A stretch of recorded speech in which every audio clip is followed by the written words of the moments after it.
Every month for the past 74 years, the University of Michigan has surveyed roughly 600 American households about how they feel about the economy. In April of 2026, that survey hit 47.6. That is the lowest reading in the survey's entire history. It is lower than the 2008 financial crisis, lower than the 1980 oil shock, and lower than the COVID pandemic low of 50 from June of 2022. And the strange part is that, by every official measure, the economy is supposed to be fine. Unemployment is 4.3%, GDP is growing, and the S&P 500 is near record highs. In this video, we'll look at why American consumer sentiment has hit an all-time low during what is officially a strong economy, and what that disconnect actually means. The University of Michigan Consumer Sentiment Index has been tracking this data since 1952. The long-run average sits somewhere around 85 to 90. A reading below 60 has historically preceded a recession within 12 months in roughly 85% of cases. 47.6 isn't just below 60, it is roughly 50% below the historical norm, and it is the worst reading the survey has ever produced. To be clear, 3 of the lowest readings on record have all occurred within the past 9 months.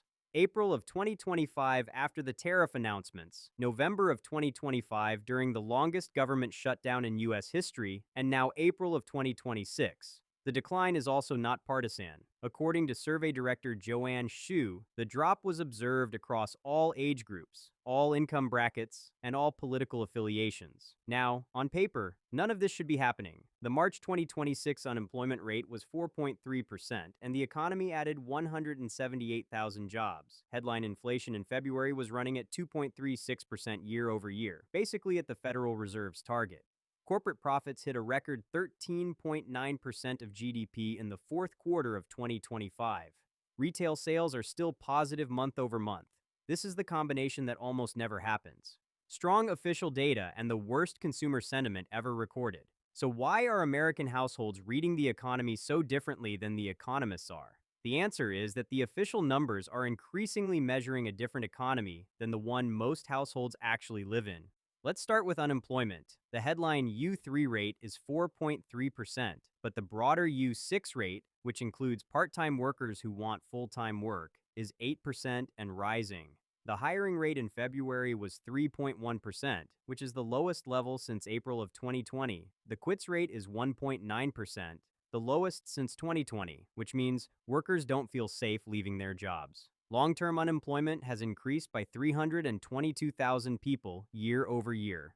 For recent college graduates, the underemployment rate is 42.5%. So if you have a job, the data says you're fine. If you're trying to get a job, you're in a market that feels like a recession, except without the federal safety nets that existed in 2008 or 2020. Inflation tells a similar story. The 2.36% headline number averages everything Americans buy, but the things households actually pay for every week have moved much faster. Family healthcare premiums hit an average of $26,993 in 2025, and with ACA subsidies expiring, monthly premiums for many households are projected to roughly double. Utilities are up 12% year over year. Food insecurity hit 14% of U.S. households in 2025, up from 12.5% the year before. And in March of 2026, gasoline prices spiked 21.2% in a single month, the largest monthly increase since 1967, pushing headline CPI up to 3.3%.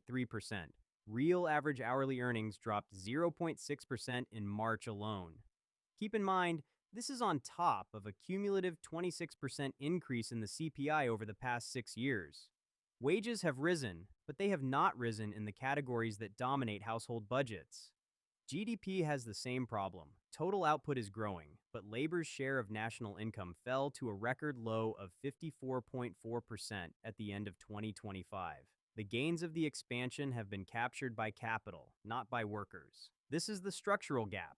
The official numbers measure aggregates, while households measure their own balance sheets, where fixed costs have grown faster than wages and stability has eroded faster than incomes. And of course, consumer sentiment is itself a leading indicator. When sentiment crashes, spending follows on a 6 to 12-month lag, which means a felt recession can convert into an actual recession even when the underlying data looks sound. We are already seeing the early signs. Job openings have declined, hiring has slowed to a 4-year low, and the personal savings rate has dropped to 4%.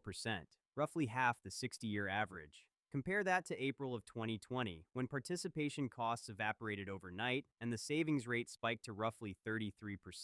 When American households are freed from fixed costs, they save aggressively. When those costs come back at higher levels, they get squeezed and they get pessimistic. The 47.6 reading is not a misperception. It is the most accurate macroeconomic indicator currently available, measuring something the official numbers are no longer designed to capture. And until the official measures catch up to what households are actually experiencing, the gap between how the economy looks on paper and how it feels in life is going to keep getting wider. What do you think about the all-time low in consumer sentiment? Let us know in the comments section below. As always, thank you so much for watching.